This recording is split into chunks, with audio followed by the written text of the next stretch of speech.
চামচ আদা বাটা। এখন আদাটাও 2 থেকে 3 মিনিট সময় ধরে পেঁয়াজের সাথে ভালো মতো ভেজে নেব।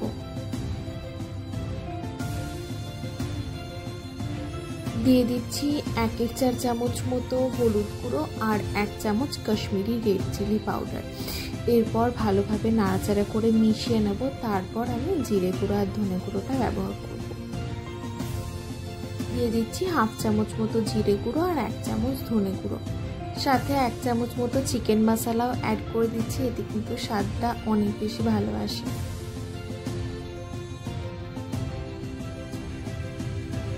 এবার দিয়ে দিচ্ছি কাজু, চারমগজ, রসুন, কাঁচা লঙ্কা আর দইয়ের মিক্সচারটা।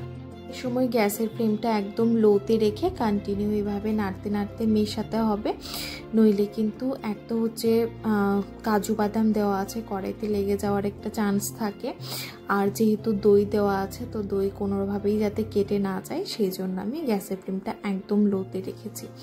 আরেকটা বিষয় যেটা, আমি এখানে কোনো রকম টমেটো ব্যবহার করছি না, তাই জন্য আমি দইটা 200 গ্রাম ব্যবহার করেছি। আপনারা যদি একটা বড় সাইজের টমেটো ব্যবহার করেন তাহলে সেক্ষেত্রে কিন্তু আপনারা 100 গ্রাম দই দিলেও চলবে। তবে দইটা দেওয়া মানে দই অবশ্যই দেবেন, তাহলে কিন্তু একটা বেশ ক্রিমি টেক্সচার আসে। এরপরে আমি ঢাকা দিয়ে মশলাটা কষিয়ে নেব 10 থেকে 15 মিনিটের জন্য একদম লো ফ্লেমে। আচ্ছা, এর মধ্যে কিন্তু আমি লবণটাও অ্যাড করে দিচ্ছি। আপনারা কিন্তু অবশ্যই মাঝে মাঝে ঢাকা সরিয়ে নাড়তে থাকবেন, কাজু দেওয়া আছে তো, নইলে নিচে লেগে যেতে পারে।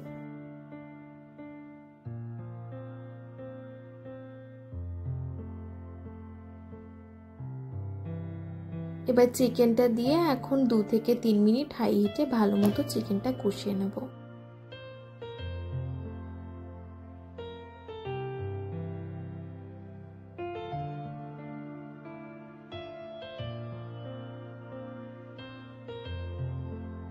দিয়ে দিচ্ছি 1/2 চামচ মতো গরম মশলা গুঁড়ো।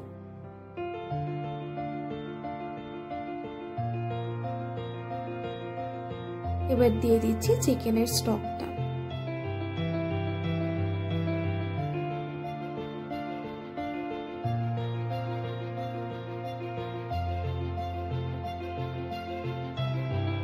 এরপর আমি প্রথমে হাই হিটে ভালো মতো ফুটিয়ে নেব, তারপরে গ্যাসের ফ্লেমটা লোতে করে ঢাকা দিয়ে আমি রান্না করে নেব 15 থেকে 20 মিনিটের জন্য।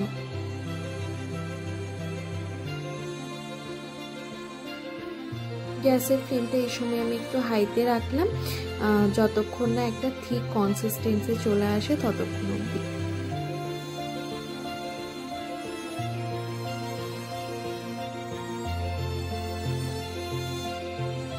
দিয়ে দিচ্ছি সামান্য একটু গুড়ের পাউডার স্বাদটা ব্যালেন্স করার জন্য। এবার দিয়ে দিচ্ছি সেদ্ধ ডিম। এখানে আমি একটা সেদ্ধ ডিমকে এরকম ভাবে টুকরো টুকরো করে কেটে নিয়েছি। আর রেস্টুরেন্ট স্টাইলে কিন্তু এরকম ভাবে একটু করে সেদ্ধ ডিম দেওয়া থাকে। আমি আরেকটা ব্যবহার করব, যেটা পরে দেবো, এখন তো একটাই দিলাম। আর এখন দিয়ে দিচ্ছি একটুখানি কসুরি মেথি। এবার এরকম ভাবে একটুখানি কুকিং ক্রিম দিয়ে দিলে কিন্তু চিকেন ভর্তা সার্ভ করার জন্য একদম রেডি হয়ে যাবে।